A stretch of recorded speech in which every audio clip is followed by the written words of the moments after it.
What's up, guys? Welcome back to another Odd Popcorn for That review. I'm Chris. I'm Nick. And today we are talking about Dune Part 2. So, it was a long time coming, but this is the sequel to 2021's Dune, directed by Denis Villeneuve. But we will get into it more in just a second. You are not prepared for what is to come. Let's all go to the lobby. Let's all go to the lobby.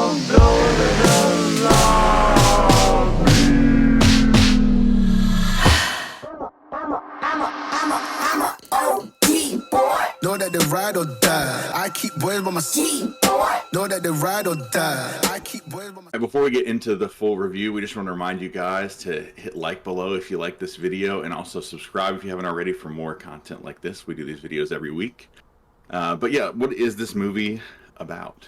So yeah, Dune Part 2, we continue to follow the mythic journey of Paul Atreides as he unites with Chani and the Fremen while on a path of revenge against the conspirators who destroyed his family. He, facing a choice between the love of his life and the fate of the unknown universe, Paul endeavors to prevent a terrible future only he can foresee. Yeah, so you definitely have to watch the first movie. Yeah, for sure. Or Watch this one. I guess Yeah, if you I read mean, the book, you know what's going on, but you definitely want to watch the first movie either way. Yeah. It picks up right where the last one left off. But yeah, right off the bat, I don't know. This did everything for me that I wanted it to, and I had a blast with this from beginning to end. There's no dull moment, and it's a pretty long movie, and it didn't bother me at all. So I'm anxious to see what it's fresher in your mind. So what did you just think about what you just saw, man? Yeah, no, I liked it a lot. I mean, it felt a little slow paced at the beginning, but once it starts to pick up, it gets really good. I was entertained throughout it, even though it was a little slow. It's an interesting story, and I definitely want to go back and read the books. And I actually just started the audiobook. Oh, okay, nice. Which is a pretty good audiobook. I don't know, it's kind of, he's changing his voice throughout it, and there's a couple different voice actors and stuff. So yeah, I think I have it. Recommend the audiobook. I think I have it downloaded. I just haven't started it. Whenever I was driving a bunch for work, and I just haven't listened to it yet. Yeah, and you can see where this would be a difficult book to adapt because, the book itself is actually pretty dialogue heavy, and the way Denis Villeneuve directed these, they're pretty action heavy. There's a lot of story going on too, and it's a complex story, and you don't lose any of that, I don't think. But I'm glad that they don't stick strictly to just people talking and walking and having political discussions with each other, just based on a little bit that I've seen. But I thought this was even... It kind of leaned into the humor a little bit in some of it. A lot of people were laughing through a decent bit of it, with Javier Bardem, it is him. Especially Javier Bardem. Yeah, I was like, oh man. Yeah, it's funny because I just watched... I watched Dune Part 1 in such a way that I was finishing Dune Part 1 and left to go to the theater to see Dune Part 2. Oh, nice. I don't know, it's kind of interesting because there's a lot of differences here between characters. So for one thing, I think Paul Atreides is a very different character from the first movie. You can see the growth, and it worked out nicely that there's a little bit of time elapsed between the filming and stuff. It just feels like you can see that change in him, especially at the end by the end of this movie compared to the beginning of the first movie. So I thought that was really cool with the character development there, but also you get a lot more Zendaya, which I know a lot of people, were wishing that there was a lot more of her in the first movie. So you get a lot of her here, maybe even more so than the books, I've heard. Really? Maybe they've expounded on her more than they did in the books. We get Florence Pugh here for the first time, which, they don't, she's not in a whole lot of this movie, but I think it's setting up what's to come. And then, like you said, Javier Bardem is a much bigger character in this than he is in the first one. So did that detract for you, or because I liked the little bit of comedic relief we got there, because it is still a pretty serious movie, Yeah, no, it didn't detract for me. I liked it. I liked that they added that in and took a little bit of the seriousness out of it. And it's actually kind of funny to see that out of Javier Bardem, because we've seen him play such, him in No Country for Old Men or something like that. What a serious role in comparison. And he's the most sincere here. He's the most sincere believer. So I think that, we needed that character that really believes, because Chani's kind of the foil to that. Chani's really skeptical of, she's skeptical at first about Paul in general, but when she warms up to Paul, she's still the most skeptical about any of this Messiah talk. Yeah. Which, by the way, the guy's got 17 different names for Messiah. It's kind of hard to... You got the Quetzalcoatl Haderach, which I think is the main thing, because that's what the Bene Gesserits have been trying to produce for generations or whatever. And I guess he is the Kwisatz Haderach. Yeah, it's like they've tried to produce different versions of this. They want to produce a female, but maybe that's the thing that's caused it to fail all along, is that they've been trying female, female, female, and like the point is somebody that can see the past and future of both the male and female. Mm-hmm. So yeah, it seems like, you know, they're certainly trying to make you believe that that's, but it's in question the whole time. I think what is reality and what's truth and what, you know, what level of, because there is a level of like, you can see kind of a mythology forming. Yeah. You know, it's not like the thing with the sand, when he first rides a sandworm, which we got to get into because that scene's amazing. I thought when he first seen it in rides the IMAX sandworm. too. Like the whole theater was just like pretty awesome. Yeah, and the score, oh my god. Yeah. But the sandworm scene, oh, I got distracted by thinking about the score, dude, because the score is amazing. Like this is the most like maximalist, just bombastic score ever. And I know, I mean, Hans Zimmer, that's what he does, but oh my goodness, dude, this thing is just earth-shatteringly loud. I wish I could think of the thought I was having about the. Oh yeah, when he rides the sandworm, it's like, yeah, it just so happens to be like the largest sandworm they've seen, or you know, maybe even that is. I mean, nobody's measuring, so maybe that's just kind of in their heads. Like they're like, oh boy, here it comes, like his first time riding a sandworm, and then they're like, is that the biggest one we've ever seen in our entire lives? Yeah. And does anybody really know that? And even if it is, it's like that could certainly be a coincidence. Like all of this could be a little bit less mythological than it really is, because it's like all this has kind of been plotted out before Paul was even born. Mm-hmm. You know. And I thought it was interesting to see Lady Jessica's character shift, because in the first one I feel like she's very, if you didn't read the books and you don't know what's happening like we didn't in the first movie, I think she's very sympathetic and you're meant to like her quite a bit. And I think in this you're starting to see the, you know, especially toward the end, like you're starting to see the sinister nature of all of it, and the shadiness and the behind the scenes of all of it, and the fact that he can't really trust his, you know, his mom kind of set him up to be a cog in this bigger machine, whether he wanted to be or not. So there's a lot going on here. I can see why this is a movie that like a book that they've said can't be adapted, because there is a lot of complexity here, and to take a book that complex and like wordy and political, and it could be a little dry and everything, and turn it into something that's watchable for like the general audience, and it's like packing theaters out, especially in a time where nothing's hardly packing theaters out. It's pretty impressive. I mean, I don't know who else could do it besides Villeneuve, really. I think this goes a lot more into the mythology of all of it and the people having their faith in him. But yeah, just seeing the mythology grow, and the fact that there was like no stopping it. You know, even the fact that he doesn't want to be. He's like a reluctant messiah. Yeah. He doesn't want to be this. And then even when he says that just strengthens people's faith even more. And I thought that I got a big laugh out of that, actually. Yeah, that was a good one. He's like, well, Javier Bardem, he's like, he's so humble. That definitely means it's him if he's saying it isn't him. Yeah, all the more it means he's the Messiah. Yeah. And another welcome person here that I want to get into, I'm sure you have opinions about this, but Austin Butler was so good in this. And I didn't really know what to expect. I didn't see Elvis. I'm not really familiar with Austin Butler and anything. So, man, he really impressed me here. I thought he really brought his A game. He's like cranked everything up to like 30. You know, it's just Dave Bautista in this also gets a bigger role, and he's very extreme and very prone to rage and everything. But he felt a little bit like it's like a different kind of. Austin Butler's character, Fade Rotha, just didn't care at all about human life. Yeah, he's just a dispatch somebody. Yeah, he's just like a sociopath, whereas Dave Bautista's character is just like angry as shit, and like he'll kill people, but it's because he's upset. Fade Rotha will like just murder people just cause. It's almost like Dave. I wish I could remember. I can't remember Rabin.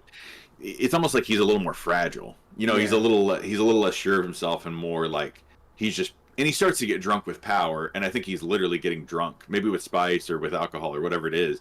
But he just has no self-control at all, and he'll just, you know, a lot of and I could see this being a complaint from people. It didn't bother me, but a lot of this movie, he is just like smashing people into various things out of rage and screaming at people. But I think it works to show his weaknesses, and then he's kind of the counter to when Fade Rotha steps in. And I know a lot of people too were saying that Fade Rotha should have been in the first one. I think it was cool translating this into a movie to hold off until the second movie to have him as a character, because it would have made that first book or first movie feel like overcrowded, I think. Yeah. I and like this how got they to did use different characters. Yeah. I really like the design of DD Prime as well, like the Harkonnen homeworld. Like Oh my God. The black sun, so everything's just like basically black and white whenever they're not inside, and they're shooting off these fireworks that look like you're just dropping ink into water or something, and that just looked pretty awesome. I loved all that. Yeah, it's not even just black and white. It's like, I don't know if monochrome is the word. There's something even more than black and white that it is. It's just like completely devoid of color. I don't know. That sounds like black and white to me, but maybe it's just like overexposed black and white or something like that. But it makes specifically Austin Butler look like almost, not barely human. And then when he's outside of the sunlight and he's in artificial light, like they do have a little bit of hue to him. Yeah. So I thought that was kind of interesting to see, like when he steps into the sunlight, because of the sun that they have, he looks so different. But yeah, I thought he was really intimidating, and I thought all the stuff that they did there with the Colosseum and like the gladiator style battle was really cool, with Baron Harkonnen up in the box, like like a mile and a half in the air, and it just shows. I think that served to show like how cold and callous, like these people are not acting like humans anymore. Like they almost eat their young, and almost like they'll kill each other, and there's just no love amongst these people. They just and I thought the sun kind of added to their personality as like I don't know what you call them, because it's almost like, I don't want to call them a different like species or something. I don't know how you would talk about it in the books, because they are all human, but it's just they're starting to move in a direction away from humans. So what do you call that? I don't know. I guess that's what this book is dealing with, is like human evolution over a long period of time. Yeah, man, there's just so much to like here. I really liked Chani's character. I will say, like, there was a point where I was like getting a little tiny bit sick of just all she was doing. At a point was just like, we look at her and she has like stink face going on, right? And that's kind of the whole role that she's serving at a point. Because I liked her a lot at early on, and then later on it's just like she's just jealous and kind of angry that things are going the way they're going. And I get where she's coming from, but thought they maybe could have done a little more with that later on, or cut some of her later appearances out, something like that. But that's about as close as I can get to complaints here, because for the most part, this thing is, so the production design and set design are like, just like the first one, but maybe even more so with this. Like the costume designs are really adventurous. Yeah, Florence Pugh, just everything is wild. Yeah, she's always wearing like some kind of head dress, I guess because she's the emperor's daughter, and so she's kind of, she's very much royalty. Christopher Walken was great to see in this. He doesn't have a whole lot to do. Yeah, I don't mind at all. Like, it's not a complaint. I think it's great to see him in anything. I was kind of hoping that we could, like, he's supposed to be so evil, or I guess he's supposed to be so evil. He's at least apathetic about everything that's going on wrong in his, I would say he's evil. And I kind of was half hoping like we'd get to see him just go into battle with like, 16-year-old Timothee Chalamet and just get annihilated. But then it's like, yeah, I guess it makes sense that that's not how they do it. Somebody has to stand in place for him. But when Baron Harkonnen gets killed, it was kind of like, this sounds like a complaint, but it was a little bit easy. Like it just does kind of just get handed to him, but it's because of what happens before it.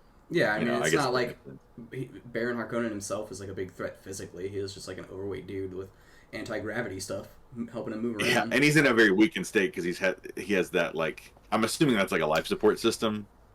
Maybe so, yeah. Or some sort of keeping him, longevity, some kind of something like that. Probably from the first movie, whenever he got like the poison spit in his face, or spit in the room or whatever. Oh, and I loved the harvest. We got to see a lot more about the harvester and like that the harvester doing that little tippy tap dance on the ground was really cool. And all the sandworm riding that everybody was, I think, wishing for, any of in the first movie.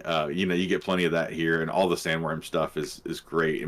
There's so much scale to it. Yeah, there's just not a lot I don't find a lot to complain about here. And it looks like the general consensus online is like, whew, finally. It's like some good food. Wow, that is delicious. Finally, some good fucking food. Something to chew on. And it makes you. I mean, it makes people are rewatching the first one. That people are going to theaters to rewatch the first one. It's just got people excited about movies again in a way that maybe hasn't really fully happened since the Oppenheimer Barbie phenomenon. So we'll see what goes on. It's like early days, but it seems like it's making money. Yeah, I'm curious if they're going to continue the story. I mean, the way it kind of ends makes it seem like they could if they wanted to. I mean, there's definitely more to the story. There's multiple books. I mean... So Denis Villeneuve has said that he will direct 3. Okay. So this is number 2. The next one's Dune Messiah, so the next book. Yeah. And then he's done. So if they keep making them, he won't be affiliated. And so then it goes back into territory of like, I don't know if they can handle this kind of thing or not. But as long as it's in his hands, I have no idea anything about Dune Messiah, much less than I do about this first book. But I trust his hands after doing, this is his genre. I mean, after doing Arrival and his his sequel for Blade Runner, he just kills this, and obviously the first Dune. So what do you rate it? I'm sure it's going to be high, but I'm interested to see how high you going. Yeah, I'm gonna go I'm probably just 9. I'm gonna keep it at a 9. Okay. I mean, I like it a lot, but it's I think so. The first Dune I watched before we were rating movies so frequently, and I gave it I said 10 out of 10. Right. Before we were making this channel, and I think now they're both about a 9.5. Maybe Dune 1 is a 9 and this is a 9.5, or I could go back and forth depending on the day. But the way I watched it makes it feel like one big movie to me. okay. And on the whole, I give this a 9.5. There you go. So a great couple of movies, and I think poised to be like one of the sci-fi trilogies that we'll remember for a long time. And it'll be one of those things where like you remember, just like people can, without thinking about it, say like Star Wars came out in 1977. I think people are going to say, 30 years from now, people are going to say like the Dune trilogy of the 2020s, man, was killer. Yeah. So it's always nice to see something like that when it comes out. But like we said, subscribe for more videos like this. As always, we'll have more videos for you guys very soon. And leave your comments below if you've seen this movie. Heap your praises on it like we're doing, or if you don't like it, you can be the guy out there. If you're a David shouting. Lynch fan and not a Denis Villeneuve, which Some people are gonna love the David Lynch one, genuinely love the David Lynch one, and not like these. I don't know. I love the David Lynch one, even though it's it's not faithful adaptation or anything, but I like it. I don't know.